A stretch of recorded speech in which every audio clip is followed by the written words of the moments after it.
ఇప్పుడైతే టైం 5 అవుతుంది, పిల్లలు వచ్చేసారు. సో వాళ్ళు బయట టీవీ పెట్టారని చెప్పి ఇక్కడ మాట్లాడుతున్నాను. ఇప్పుడు 5 అయిపోయింది, గుమ్మాలు అవి తుడిచేసాను. ఇప్పుడు స్నానం చేసి వచ్చి ప్రసాదం చేయాలి. రవ్వ కేసరి చేద్దాం అనుకుంటున్నాను, పరమాన్నం చేద్దాం అనుకున్నాను. బట్ పాలు మరిగిపోయి బాగునే అయిపోయాయి అన్నమాట. సో అటు ఇటు సరిపోవు, అందుకని చెప్పి పైనాపిల్ ఉంది. సో పైనాపిల్ వేసి రవ్వ కేసరి ప్రసాదం చేద్దాం అనుకుంటున్నాను. సో స్నానం చేసి వచ్చేసి ప్రసాదం చేసి అప్పుడు పూజ అయితే చేసేసుకుంటాను. సో బ్లాగ్ అయితే కంటిన్యూ అవుతుంది. ప్లీజ్ నా ఛానల్ ఒకసారి చెక్ చేసి ఫస్ట్ టైం చూసే వాళ్ళు ఎవరైనా ఉంటే సబ్స్క్రైబ్ చేసుకొని పక్కన బెల్ ఐకాన్ క్లిక్ చేసి ఆల్ క్లిక్ చేయండి. నేను పెట్టే వీడియోస్ మీ మొబైల్ ఫోన్కి నోటిఫికేషన్స్ వచ్చేస్తాయి. అండ్ బ్లాగ్ అయితే స్కిప్ చేయకుండా చూడండి. సో పూజ వీడియోస్ చూసే వాళ్ళకి, నచ్చే వాళ్ళందరికీ నా వీడియో కూడా నచ్చుతుంది. So bye. సో ఆ రోజు శుక్రవారం ప్లస్ అమావాస్య వచ్చింది కాబట్టి ఉదయం కూడా నేనైతే పూజ అయితే చేసుకున్నానండి, షోడోపచార పూజ. ఒకసారి నా ఛానల్ చెక్ చేయండి, ఆల్రెడీ 1 డే ముందైతే ఈ వీడియోకి అప్లోడ్ చేశాను.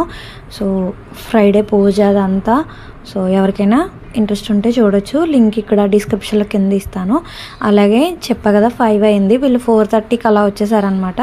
సో టీవీ చూస్తున్నారు. మళ్ళీ నేను పూజలో కూర్చుంటే వాళ్ళకి మళ్ళీ ఆకలేసేస్తుందని చెప్పి మా హస్బెండ్ పైనాపిల్ కొని పట్టుకొస్తే సో దాన్ని కొంచెం పీల్ అవుట్ చేసి ఫ్రిడ్జ్లో పెట్టాను. వాటిని కొంచెం జ్యూస్ చేసి ఇచ్చేసాను అనమాట.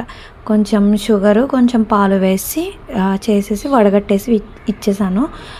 సో పైనాపిల్ జ్యూస్ ఎప్పుడు చేసినా సరే కొంచెం చేదొస్తుంది అనమాట. ఆ రీజన్ ఎందుకో తెలీదు. సో నేను ఎప్పుడు చేసినట్టే చేస్తాను. ఒకవేళ ఏమైనా నేను మిస్టేక్ చేస్తున్నాను అని చెప్పి యూట్యూబ్లో చూసి చేస్తాను, అయినా సరే ఆ చేదు ఎందుకు వస్తుందో తెలీదు. రీజన్ ఎందుకో తెలియట్లేదు. ఎవరికైనా తెలిస్తే కమెంట్ చేయండి ప్లీజ్. అండ్ నేను ఇక్కడ స్నానం చేసి వచ్చేసాను, ప్రసాదం కూడా వండేసాను. ఇక్కడ పైనాపిల్ ముక్కలు వేసి రవ్వ కేసరి చేశాను అనమాట. చాలా బాగా వచ్చింది. అమ్మవారికి నైవేద్యం పెడదామని చెప్పి చెప్పాను కదా ముందు రవ్వ కేసరి చేస్తానని చెప్పి. సో ఇప్పుడైతే నేను స్నానం చేసి వచ్చి ప్రసాదం ఇవన్నీ ప్రిపేర్ చేసుకొని పూజకన్నీ ప్రిపేర్ చేసుకుంటే ఎగ్జాక్ట్గా 6 అవుతుంది అనమాట. సో కరెక్ట్గా 6ంటికి దీపారాజన అయితే చేసేసుకుందామని ఫిక్స్ అయ్యాను. సో దీపారాజన అయితే చేసేసుకున్నాను అనమాట. సో ఏకహారతోటి దీపారాజన అయితే చేసేసుకొని పూజకి ఏమేమి కావాలో అవన్నీ మార్నింగ్ అంతకుముందు వీడియోలో చెప్పాను కదండి. తామర గింజలు, ఇంకా చిట్టి గాజులు, కాయిన్స్ ఉన్నాయి నా దగ్గర. సో పువ్వులు కూడా కొనుక్కుందాం అనుకుంటున్నాను, త్వరలోనే కొనుక్కోవాలి. సో ఆ 3 ఉన్నాయి. ఆ 3 ముందు చేసేసుకొని తర్వాత కుంకుమార్చన చేసుకుంటాను అనమాట. సో ఇక్కడ దీపారాజనకి కుంకుమ బొట్లు అవి పెట్టుకొని అక్షింతలు వేసుకొని దండం పెట్టుకొని అప్పుడు సంధ్యాదీపం శ్లోకం ఉంటుంది కదా, ఆ శ్లోకం చదువుకొని తర్వాత వినాయకుడు పూజ కూడా చేసుకొని తర్వాత అమ్మవారికి అభిషేకం చేసుకొని అప్పుడు అమ్మవారికి అష్టోత్తరాలతో పూజ అయితే చేసుకున్నాను, షోడోపచార పూజ. సో షోడోపచార పూజ అంటే చాలా ఈజీ అనండి. మనం వరలక్ష్మి వ్రతం బుక్లో కూడా ఉంటుంది, చూసి అక్కడ వరలక్ష్మి అమ్మవారి ప్లేస్లో అమావాస్య మహాలక్ష్మి అని చెప్పి మార్చుకోవడమే. మిగతాదంతా సంకల్పం అవన్నీ సేమ్ మాట. తర్వాత ఇక్కడ ఆచమనీయం చేసుకుంటున్నాను. సో ఆచమనీయం చేసుకొని తర్వాత సంకల్పం చెప్పుకొని అప్పుడు వినాయకుడు పూజ చేసుకొని అప్పుడు మళ్ళీ అమ్మవారికి పూజ అయితే చేసుకున్నాను. పసుపు వినాయకుని చేసుకొని చేసుకోవచ్చు, బట్ నా దగ్గర రాతి వినాయకుల వారు ఉన్నారు కాబట్టి ఇంకా పసుపు వినాయకుడిని అయితే చేయలేదు. సో ఇలా పూజ చేసుకోలేము, ఇంతగానం చేసుకోలేమన్న వాళ్ళు అమావాస్య రోజు సాయంత్రం అంటే సాయంత్రం అమావాస్య గడియలు ఉండాలి ఖచ్చితంగా. అమావాస్య గడియలు ఉన్నప్పుడు అంటే ఎప్పుడు తగులు మిగులు వస్తుంది కదా. సో మధ్యాహ్నం 3ంటికి 2ంటికి అలా వెళ్ళిపోద్ది అన్నప్పుడు కాదు, సాయంత్రం అమావాస్య ఉన్న టైంలో మనం పూజ అయితే అమ్మవారికి ఆ రోజు చేసుకోవాలి, అమావాస్య చూసుకొని క్యాలెండర్లో.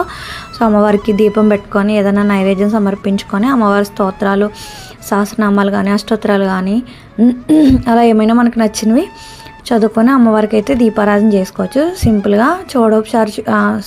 షోడోపచార పూజ చేసుకునే వాళ్ళు ఇంకా చాలా మంచిగా చేసుకోవచ్చు. చేసుకోలేని వాళ్ళు పంచోపచార పూజ కూడా చేసుకోవచ్చు అనమాట. ఇక్కడ పంచామృతాలు ఉంటే అభిషేకం చేసుకోవచ్చు, బట్ నా దగ్గర పంచామృతాలు అవైలబుల్గా లేవు. సో ఆవు పాలు అవి దొరకలేదనమాట, చేసుకుందాం అనుకున్నా.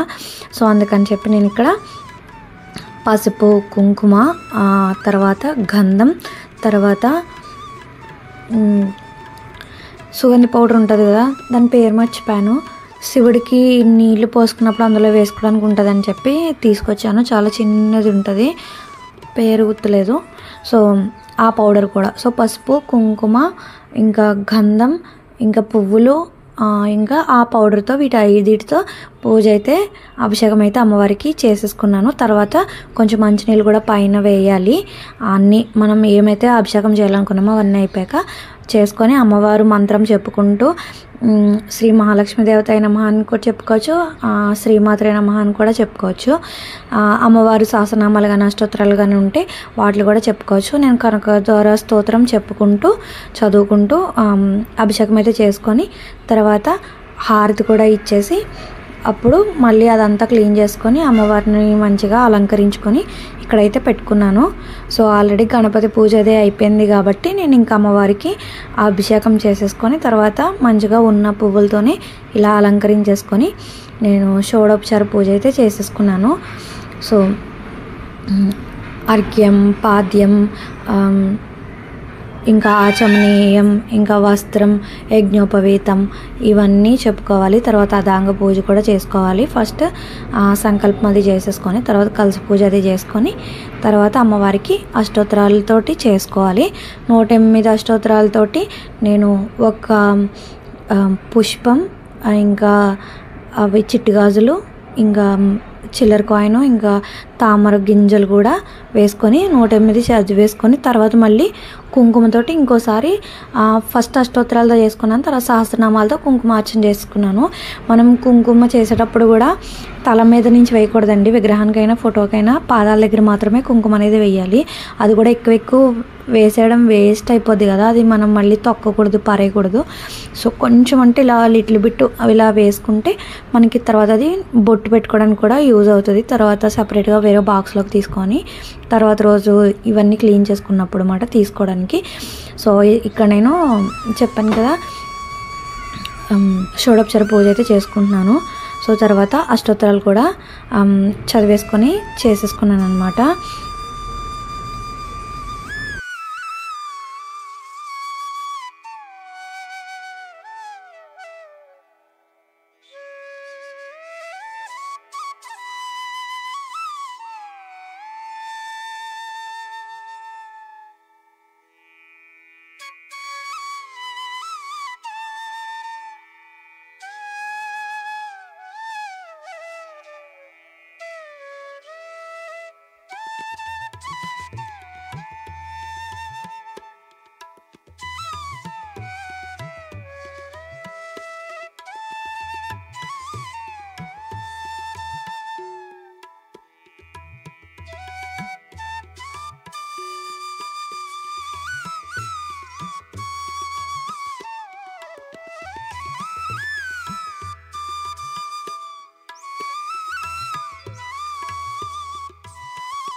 సో తర్వాత ధూపం వేసుకుంటున్నాను అమ్మవారికి.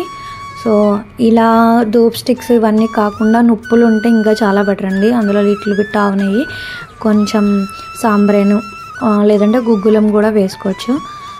ఇంకా ఏంటవి కొబ్బరి, పంచదార ఇవన్నీ కూడా వేస్తారు. బట్ అవన్నీ ఉంటే వేసుకోవచ్చు, లేదంటే మాత్రం కొంచెం సాంబ్రేన్ కానీ గుగ్గులం కానీ నుప్పుల మీద వేస్తే ఇంకా బెటరు. సో నేను మ్యాక్సిమం నుప్పుల్ని ఎక్కువ యూజ్ చేస్తానండి. బట్ అవైలబుల్గా లేనప్పుడు అప్పుడప్పుడు ధూప్ స్టిక్స్ తప్పవు కదా. సో అగరబత్తులు ఇంకా ధూప్ స్టిక్ కూడా వెలిగించి ధూపం అయితే ఇచ్చేసాను. తర్వాత నైవేద్యం కొబ్బరికాయ కొట్టాను, ఇంకా అట్టిపళ్ళు, ఇంకా రవ్వ కేసరి చేశాను కదా, ఆ ప్రసాదాన్ని కూడా అమ్మవారికి నైవేద్యంగా నివేదించాను. సో అమావాస్య పూజ చేసుకున్నప్పుడు ఖచ్చితంగా నైవేద్యం నివేదిస్తే మంచిది. సో నేను ప్రతి నెల చెయ్యను, బట్ ఎప్పుడు చేసినా సరే ఏదో ఒక ప్రసాదం, తీపి ప్రసాదం ఏదైనా సరే కొంచెం వండి మాత్రమే పెడతాను అమావాస్య పూజ ఎప్పుడు చేసుకున్నా సరే.